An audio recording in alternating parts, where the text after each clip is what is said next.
Hello guys, welcome to my channel. I am Sanjeev Kumar और आज हम करने वाले हैं कुछ क्वेश्चंस जो कि हर एग्ज़ाम में देखने को मिल जाएंगे, चाहे वो एसएससी हो या यूपीएससी हो या यूपीएसआई हो या फिर रेलवे के कोई भी एग्ज़ाम हो। रेलवे के अभी एनटीपीसी सीबीटी 2 होगा तो यहाँ से आपको बहुत सारे क्वेश्चंस देखने को मिलेंगे। तो चलिए हम स्टार्ट करते हैं आज की क्लास को।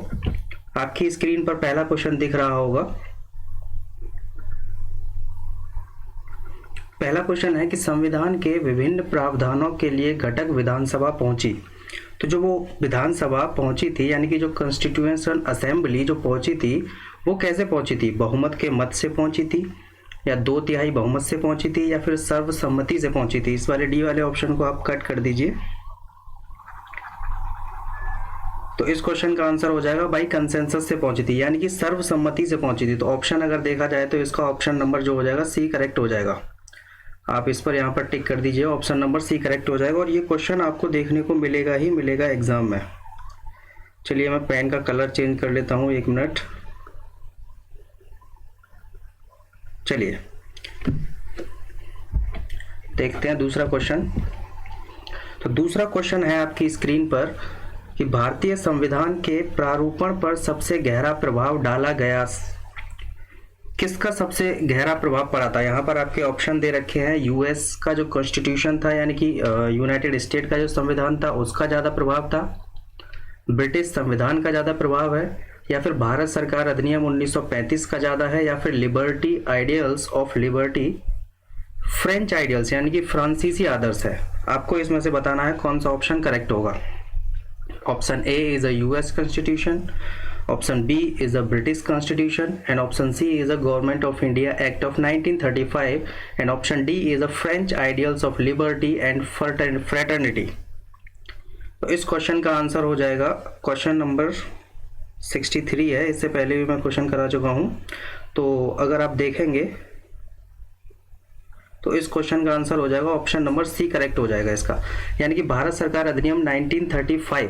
आप इससे पहले एक और जान लीजिए कि आरबीआई के बारे में क्वेश्चन पूछ लेता है कि आरबीआई का एक्ट कब आया था। तो 1935 में आया था, आरबीआई बनी थी। लेकिन 19 पूछ लेता है कि कब आया था, तो 1934 आपको टिक करना है। ये क्वेश्चन अभी हाल फिलहाल में कई एग्जाम में पूछा गया है। जितने भी आपके आरआरबी के एग्जाम हुए थे अभी, उन सब में ये क्वेश्चन पूछा गया है। चलिए दूसरा क्वेश्चन देखते हैं।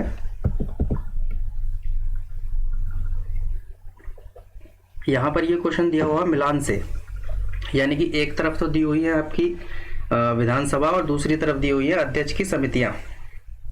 कुछ गलत लिख दिया है क्या? चलिए पहला हुआ है यहाँ पर ड्राफ्टिंग कमेटी। आपको बताना है कि ड्राफ्टिंग कमेटी के चेयरमैन कौन थे। क्वेश्चन का आंसर देना है, ड्राफ्टिंग कमेटी के चेयरमैन कौन थे? वल्लभ भाई पटेल थे, जवाहरलाल नेहरू थे, या फिर कन्हैया लाल मुंशी जी थे, या बी आर अम्बेडकर थे? तो इस ए का तो हो जाएगा आपका, ए का हो जाएगा 4th ऑप्शन, यानी कि बी आर अम्बेडकर थे। ये आपको पता ही होगा, यानी कि 4 ऑप्शन इसका हो जाएगा।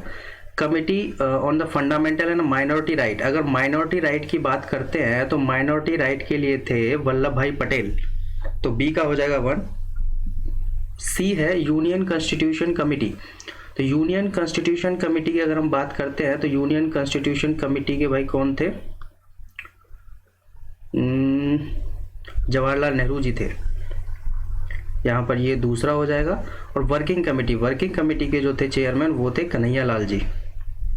ये ऑप्शन आपके करेक्ट हो जाएंगे। आप देख लीजिए किस में मैच कर रहा है, यानी कि पहले का है 4th, पहले का 4th तो यहाँ पर 3 में दिया है भाई, वाह गजब ऑप्शन दिए है। दूसरे का देख लीजिए, तो दूसरे का जो है यहाँ पर 1 है, तो दूसरे का 1 भी दिया हुआ है। तीसरे का सी का जो है दूसरा होगा, और सी का दूसरा लास्ट वाले ऑप्शन में है। तो इसका आंसर करेक्ट हो जाएगा option number D. Option number D जो है वो करेक्ट है। यहाँ से आपके 4 क्वेश्चन बनते हैं। ये अलग अलग भी पूछ लेता है कभी कभी, और कभी कभी आपको इसमें दे के भी पूछ लेता है कि मैच दी फॉलोइंग में पूछ लेगा, या फिर अलग अलग पूछ लेगा। यहाँ से एक क्वेश्चन तो बहुत फेमस है कि ड्राफ्टिंग कमेटी के जो चेयरमैन थे उनका नाम तो हमेशा पूछता है। तो डॉक्टर भीमराव अंबेडकर जी, आप याद रखिए। चलिए दूसरा क्वेश्चन देखते हैं। चलिए इस क्वेश्चन को देखिए, इस क्वेश्चन को देखिए। विच one of the following statement is correct? यहाँ पर ऑफ होगा इफ की जगह पर। निम्नलिखित कथनों में से कौन सा सही है?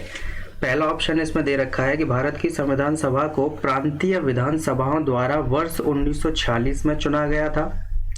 चलिए इस पर बाद में आएंगे, पहले बी ऑप्शन और पढ़ लेते हैं। बी ऑप्शन कह रहा है कि जवाहरलाल नेहरू, मोहम्मद अली जिन्ना। यहाँ पर एम ए जिन्ना का जो मतलब है वो है मोहम्मद अली जिन्ना। ये जो आपको एम ए जिन्ना दिख रहा है ये है मोहम्मद अली जिन्ना।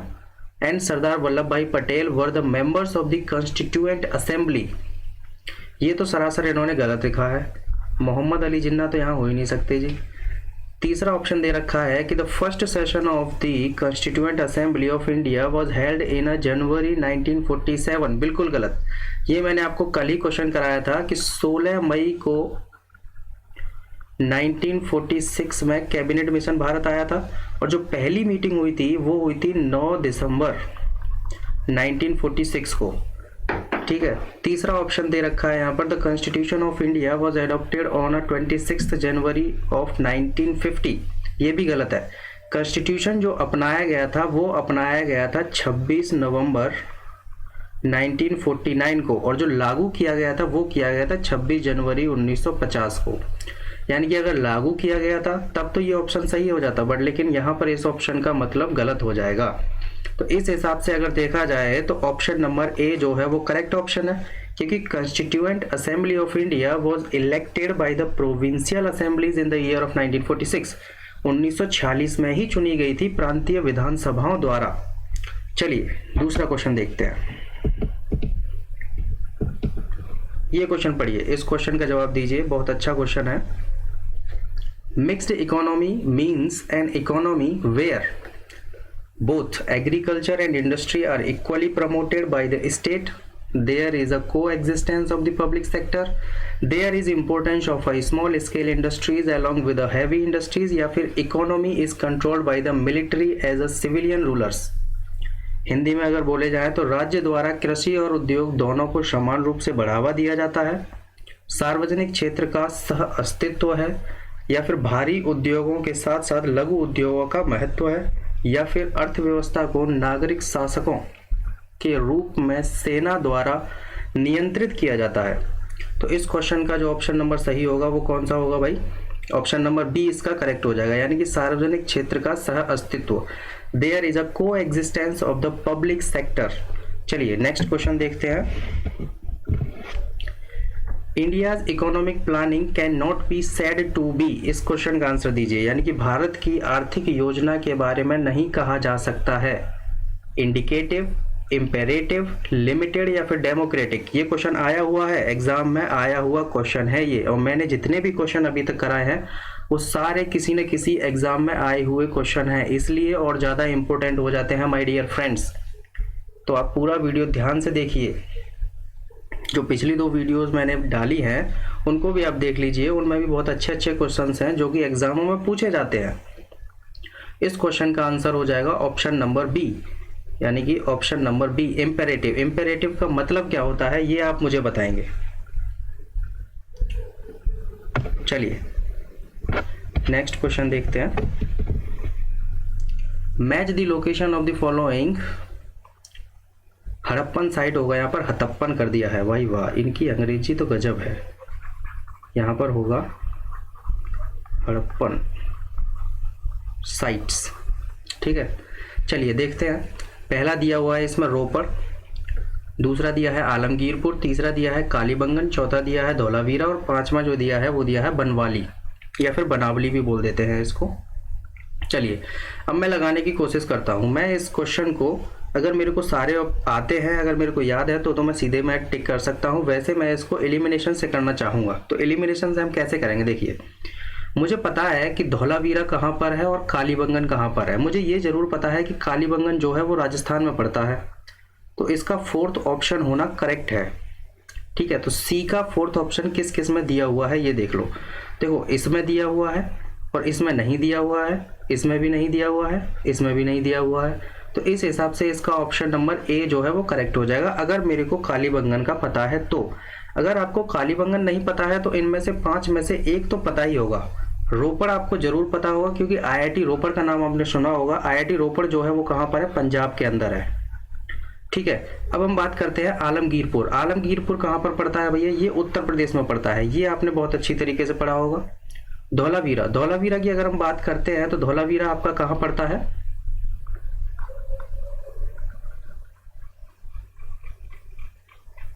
चलिए, क्या हो गया भाई, जाता क्यों नहीं है?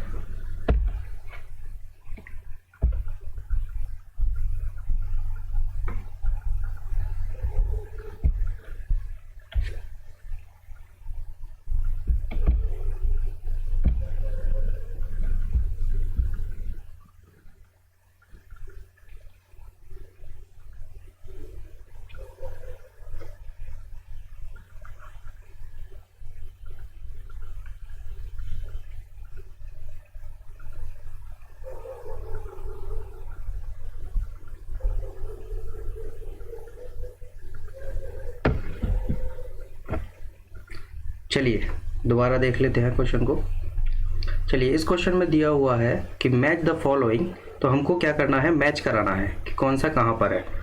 अगर आपको इसमें से एक भी पता है, अगर आपको किसी एक का आंसर पता है तो आप आसानी से टिक कर सकते हैं। देखिए जरा कैसे कर सकते हैं। अगर मेरे को पता है कि रोपड़ कहाँ पर है, तो मैं जानता हूँ रोपड़ आईआईटी का नाम आपने सुना होगा, और रोपड़ जो पड़ता है वो गुजरात में पड़ता है, पंजाब में पड़ता है। गुजरात नहीं होगा भाई, यहाँ पर पंजाब होगा। रोपड़ पंजाब में पड़ता है, आईआईटी रोपड़ का नाम सुना होगा। आलमगीरपुर उत्तर प्रदेश में पड़ता है, उत्तर प्रदेश टिक हो जाएगा। कालीबंगन राजस्थान में पड़ता है, राजस्थान टिक हो जाएगा। धौलावीरा जो पड़ता है वो कहाँ पड़ता है भैया? गुजरात में पड़ता है, ये बात ध्यान रखना। बनवाली जो पड़ता है वो हरियाणा में पड़ता है, ये बात आपको याद रखनी है। और ये क्वेश्चन अलग अलग भी पूछ लिए जाते हैं। यहाँ पर आपके 5 क्वेश्चन तैयार हो गए इसी एक क्वेश्चन से, तो इसका ऑप्शन करेक्ट हो जाएगा, ए ऑप्शन जो है इसका करेक्ट हो जाएगा। चलिए नेक्स्ट क्वेश्चन देख लेते हैं।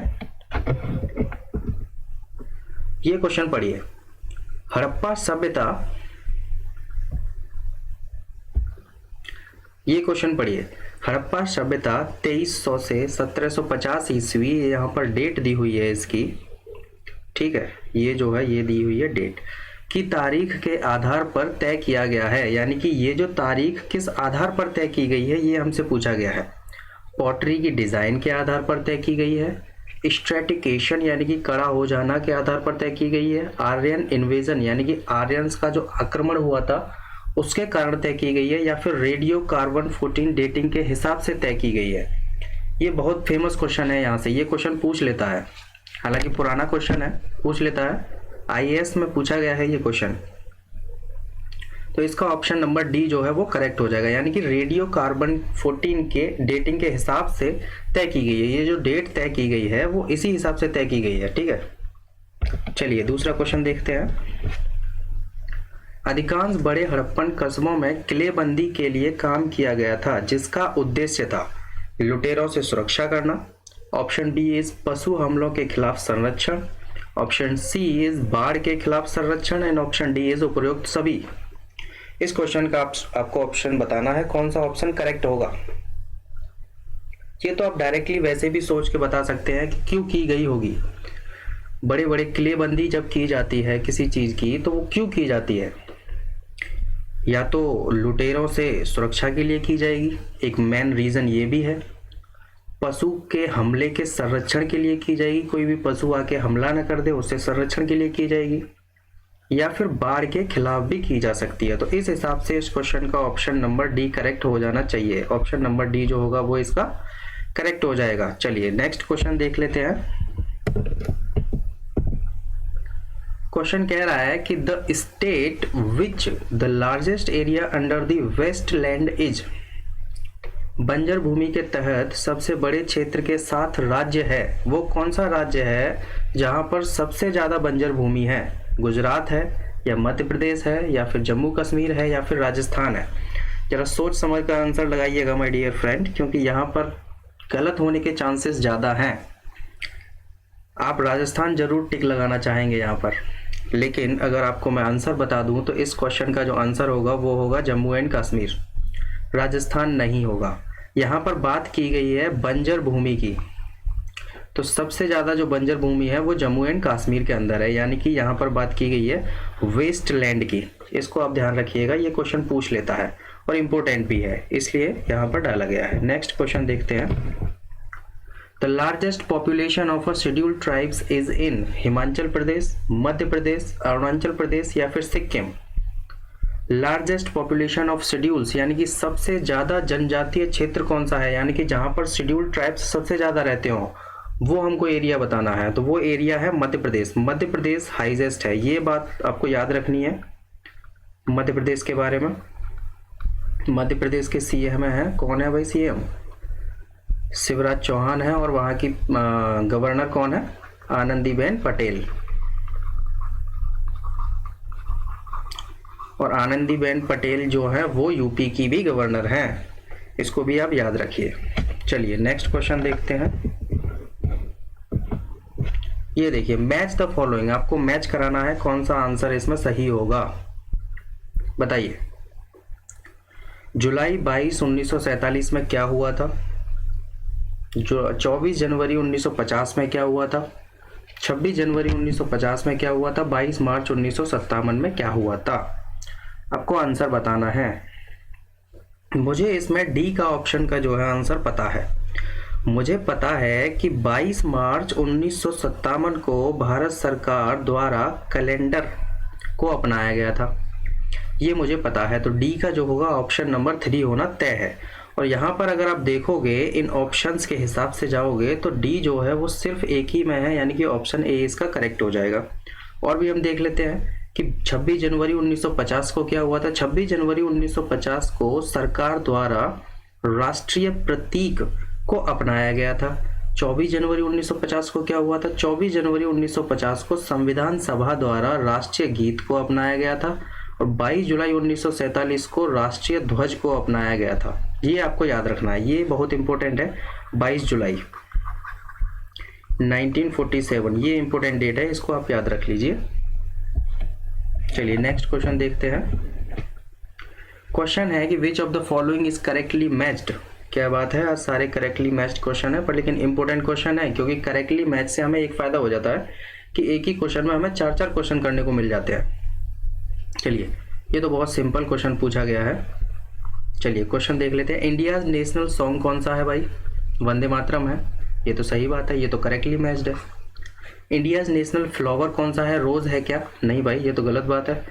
इंडियाज नेशनल एनिमल कौन सा है भाई? टाइगर है, यानी कि बाघ है, ये सही बात है। इंडियाज नेशनल बर्ड कौन सा है? नहीं भाई, ईगल नहीं है, पीकॉक जरूर हो जाएगा।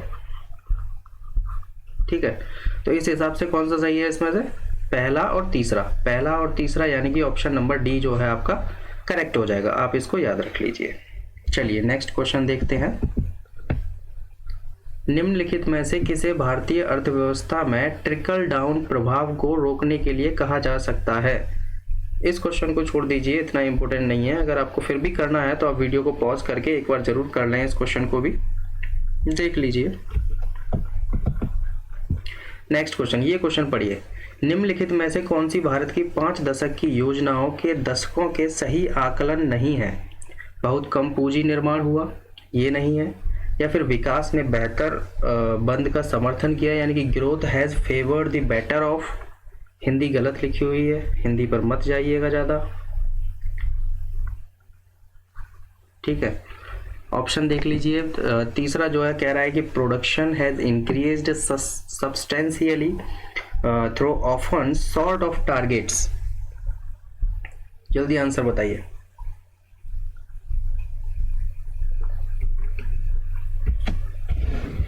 इस क्वेश्चन का आंसर हो जाएगा पहला और चौथा, option A is correct. Next question देख लेते हैं। हड़प्पन शहर के अधिकांश किलेबंदी के लिए था जिसने इसका उद्देश्य पूरा किया। ये क्वेश्चन पहले भी आ चुका है, ये वही क्वेश्चन है, सेम क्वेश्चन है। ठीक है, आप देख लीजिए। हड़प्पन सभ्यता के लोगों द्वारा उगाया गया अनाज था, यहाँ पर अनाज कर दिया है इन्होंने, ये अनाज होगा, इसको आप सही कर लीजिएगा। अनाज। आजकल तो हमारे किसान भाई रूठे बैठे हैं, चलिए उससे हमें कोई वो नहीं है, अपने को एग्जाम निकालना है। तो हड़प्पन सभ्यता के लोगों द्वारा उगाया गया अनाज था, कौन सा अनाज था? क्या गेहूं था, क्या चावल था, क्या बाजरा था, या फिर उपर्युक्त सभी थे? तो इस क्वेश्चन का आंसर हो जाएगा ऑप्शन नंबर डी, यानी कि उपर्युक्त सभी। चलिए नेक्स्ट क्वेश्चन देखते हैं। The Himalaya mountains system belongs to which one of the following? क्या हिमालय माउंटेन एक फोल्डेड माउंटेन है, या फिर वो एक वॉल्केनिक माउंटेन है, या फिर वो एक ब्लॉक माउंटेन है, या फिर वो कुछ भी नहीं है इनमें से? इस क्वेश्चन का आंसर दीजिए। आपने माउंटेन्स के बारे में पढ़ा होगा और ये तीनों कैटेगरी भी पढ़ी होंगी, यानी कि फोल्डेड माउंटेन क्या होते हैं, ठीक है, ब्लॉक माउंटेन क्या होते हैं और वॉल्केनिक माउंटेन क्या होते हैं। क्वेश्चन का आंसर दीजिए। निम्नलिखित में से किस एक प्रणाली का है हिमालय पर्वत? तो इस क्वेश्चन का आंसर हो जाएगा फोल्डेड माउंटेन्स, यानी कि जो हिमालय पर्वत है वो एक फोल्डेड माउंटेन्स है, वो एक वोल्केनिक माउंटेन्स नहीं है, क्योंकि आज तक उसमें कोई भी वोल्केनो नहीं हुआ है। तो इस वजह से ये क्या है, एक फोल्डेड माउंटेन्स पर्वत है। ये आप याद रखिए, ये बहुत बार क्वेश्चन पूछा जा चुका है एग्जाम में। नेक्स्ट देखिए, भौगोलिक इतिहास के अनुसार भारत में सबसे पुराने पहाड़ हैं। कौन से पहाड़ है? सतपुरा पहाड़ है, नीलगिरी है, या फिर विंध्यास है, या फिर अरावली हिल्स है? आपको आंसर बताना है कि the oldest mountains in India according to a geographical history are Satpuras, Nilgiris, Vindhyas या फिर अरावलीज। जल्दी आंसर बताइए। तो इस क्वेश्चन का आंसर हो जाएगा अरावली। अब आपको बताना है कि जो अरावली रेंजेस हैं वो कहाँ से कहाँ तक है, और आपकी इसकी हाईएस्ट पीक भी बतानी है। हाईएस्ट पीक भी बतानी है। अरावली माउंटेन्स जो हैं, अरावली रेंजेस जो हैं वो सबसे पुरानी रेंजेस हैं, सबसे पुराने पहाड़ हैं, ओल्डेस्ट माउंटेन्स में आते हैं, और ये क्वेश्चन बहुत बार पूछा भी जा चुका है एग्जामों में। चलिए दूसरा क्वेश्चन देखते हैं। क्वेश्चन है, the design of the national flag was adopted by the constituent assembly of India in July 1948, July 1950 and July 1947 या फिर अगस्त 1947? भारत के घटक विभाग विधान सभा द्वारा राष्ट्रीय ध्वज के डिजाइन को अपनाया गया था। कब अपनाया गया था?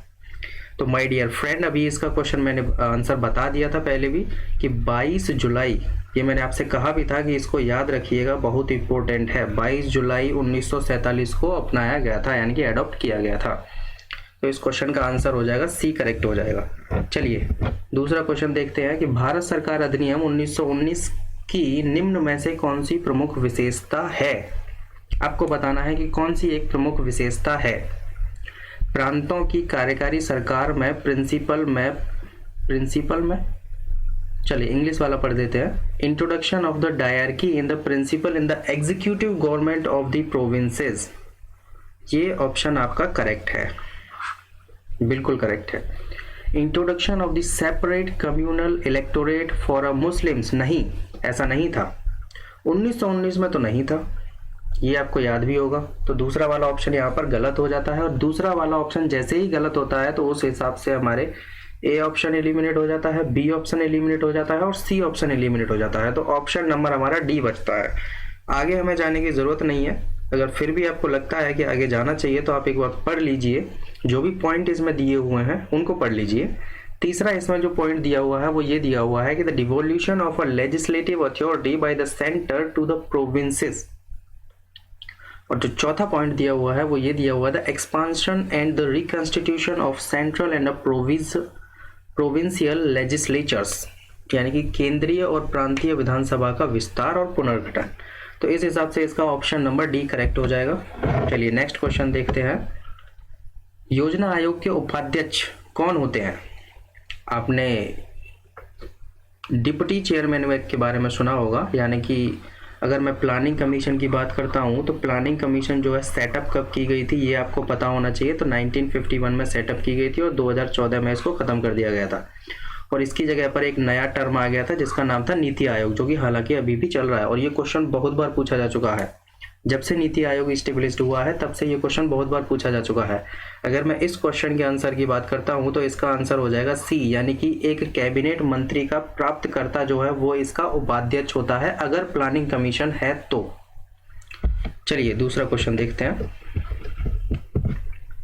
दूसरा क्वेश्चन है कि सिंधु घाटी के लोग मुख्य रूप से बर्तन बनाते थे, यानी कि वो किस चीज के बर्तन बनाते थे ये आपको बताना है। क्या वो क्ले के बर्तन बनाते थे, या फिर वो कॉपर के बर्तन बनाते थे, या फिर वो ब्रॉन्ज के बर्तन बनाते थे, या फिर वो ब्रास यानी कि पीतल के बर्तन बनाते थे? इस क्वेश्चन का आंसर दीजिए फटाफट। तो इस क्वेश्चन का आंसर हो जाएगा वो क्ले के बर्तन बनाते थे, यानी कि इस क्वेश्चन का ऑप्शन ए जो है वो करेक्ट हो जाएगा, यानी कि वो क्ले के बर्तन बनाते थे। चलिए नेक्स्ट क्वेश्चन देख लेते हैं। सिंधु घाटी के लोगों को निम्नलिखित में से कौन सी धातु ज्ञात नहीं थी? हरियाणवी फिर से लिख दिए भाई यहाँ पर। हरियाणा के लोग बड़े अच्छे होते हैं भाई वैसे। कौन लिखिएगा यहाँ पर? Which of the following metal was not known to the Indus Valley people?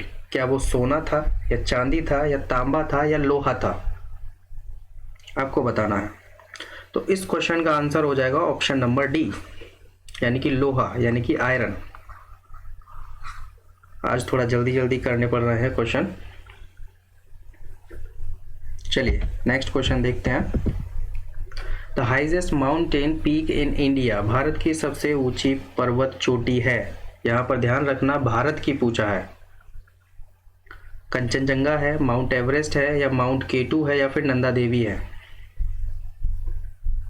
जल्दी बताइए। The highest mountain peak in India, the Kanchenjunga, mount Everest या फिर माउंट केटू या फिर नंदा देवी? तो इसका ऑप्शन नंबर सी जो है वो करेक्ट हो जाएगा, यानी कि माउंट केटू। चलिए नेक्स्ट क्वेश्चन देखते हैं। निम्नलिखित में से कौन सा गठन की आयु का सही क्रम है सबसे छोटी से लेकर के सबसे पुरानी दी गई पर्वत श्रृंखलाओं में से? आपको लगाना है, मतलब एक क्रम में लगाना है, यानी कि इसमें सही क्रम जो होगा वो ये होगा सबसे छोटी से लेकर के सबसे पुरानी तक, यानी कि जो सबसे छोटी है और सबसे पुरानी तक हमको जाना है।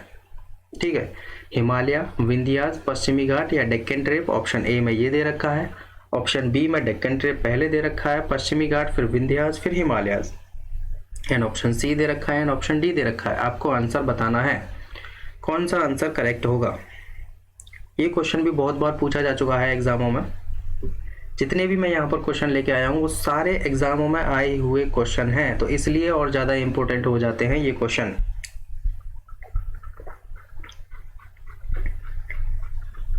चलिए भाई बताओ। चलिए आंसर हो जाएगा इसका ऑप्शन ए, यानी कि पहले हिमालय, फिर विंध्यास, फिर पश्चिमी घाट, फिर डेक्कन ट्रेप। चलिए नेक्स्ट क्वेश्चन देख लेते हैं। निम्नलिखित में से कौन सा भारत के सभी ब्रिटिश संवैधानिक प्रयोगों में सबसे कम समय तक साबित हुआ? Which of the following proved to be the most short-lived of all the British constitutional experiment in India? Answer बताना है आपको, क्या होगा?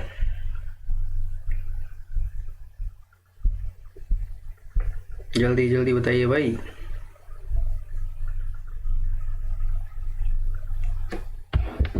आंसर होगा भारत सरकार अधिनियम 1919। आपको पता होगा कि इसको दूसरे नाम से भी हम जानते हैं। कौन सा नाम है दूसरा नाम? मॉन्टेग्यू चेम्सफोर्ड, ये नाम भी आप याद रखो। चलिए नेक्स्ट क्वेश्चन देखते हैं। क्वेश्चन है कि निम्नलिखित में से किस अधिनियम ने पहली बार चुनाव के सिद्धांतों को औपचारिक रूप से पेश किया? ये क्वेश्चन अच्छा है, इस क्वेश्चन का आंसर बताइए। निम्नलिखित में से किस अधिनियम ने पहली बार चुनाव के सिद्धांतों को औपचारिक रूप से पेश किया? इंडियन काउंसिल एक्ट ऑफ 1909 का, government of India Act of 1919 का, या फिर government of India Act of 1935 का, या फिर इंडिया इंडिपेंडेंस एक्ट ऑफ 1947 का? तो इसका आंसर हो जाएगा the Indian council act of 1909 का। ठीक है, आप इसको याद रखिए। नेक्स्ट क्वेश्चन, भारत के योजना आयोग के पहले अध्यक्ष कौन थे? ये आपको क्वेश्चन पूछा गया है कि योजना आयोग के पहले अध्यक्ष कौन थे। मैंने आपको पहले भी बताया है कि जो फर्स्ट डिप्टी चेयरमैन यहाँ पर पूछा गया है, गलत लिख दिया भाई, यहाँ पर डिप्टी चेयरमैन होगा तो यहाँ पर अध्यक्ष नहीं होगा, यहाँ पर होगा उपाध्यक्ष। ये आप सही कर लीजिए। जो पहले उपाध्यक्ष थे उनका नाम था श्री वीटी कृष्णामाचारी। अगर पहले अध्यक्ष पूछता है तो श्री पंडित जवाहरलाल नेहरू जी। चलिए नेक्स्ट क्वेश्चन देखते हैं। भारत का योजना आयोग 1950 में स्थापित किया गया था। एक संवैधानिक निकाय है, या फिर एक सलाहकारी निकाय है, या फिर एक सहकारी निकाय है, विभाग है, या यानी कि एक गवर्नमेंट डिपार्टमेंट है? इस क्वेश्चन का आंसर आपको कमेंट में देना है। चलिए नेक्स्ट क्वेश्चन देख लेते हैं। कहा जा रहा है कि which of the following object was not worshipped by the Indus valley people? Sindhu घाटी के लोगों ने निम्नलिखित में से किस वस्तु की पूजा नहीं की थी? ऑब्जेक्ट को इन्होंने यहाँ पर वस्तु लिख दिया है, ये गलत है, इसको सही कर लीजिएगा। अब क्वेश्चन का मतलब समझ ही रहे होंगे कि सिंधु घाटी के जो लोग थे वो किसकी पूजा नहीं करते थे। ये क्वेश्चन पूछा गया है यहाँ पर, क्या वो मदर गॉडेस की पूजा नहीं करते थे, या पशुपति शिवा की पूजा नहीं करते थे, या फिर जो पीपल का वृक्ष हुआ करता था उसकी पूजा नहीं करते थे? तो देखो, वो पीपल के वृक्ष की भी पूजा करते थे, ठीक है, पशुपति की भी पूजा करते थे और मदर गॉडेस की भी पूजा करते थे। लेकिन त्रिमूर्ति यहाँ पर एक नया टर्म आ गया है, तो ये ऑप्शन जो होगा इसका सही हो जाएगा, क्योंकि यहाँ पर नहीं पूछा गया है। चलिए दूसरा क्वेश्चन देखते हैं। निम्नलिखित में से किस हड़प्पा के स्थलों में एक कथित डॉकयार्ड पाया गया है? यानी कि एक डॉकयार्ड कहाँ पाया गया है? तो वो पाया गया है लोथल में। इसका आंसर हो जाएगा ऑप्शन बी, करेक्ट हो जाएगा। चलिए नेक्स्ट क्वेश्चन देखते हैं। अराकान योमा हिमालय के विस्तार में स्थित है।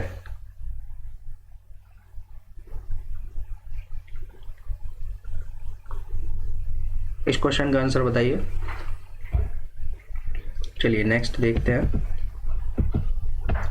निम्नलिखित का मिलान कीजिए। पीर पंजाल रेंज कहाँ पर है, धौलाधार रेंज कहाँ पर है, नाग टिब्बा रेंज कहाँ पर है और मिसमी हिल्स कहाँ पर है? जल्दी से बताइए।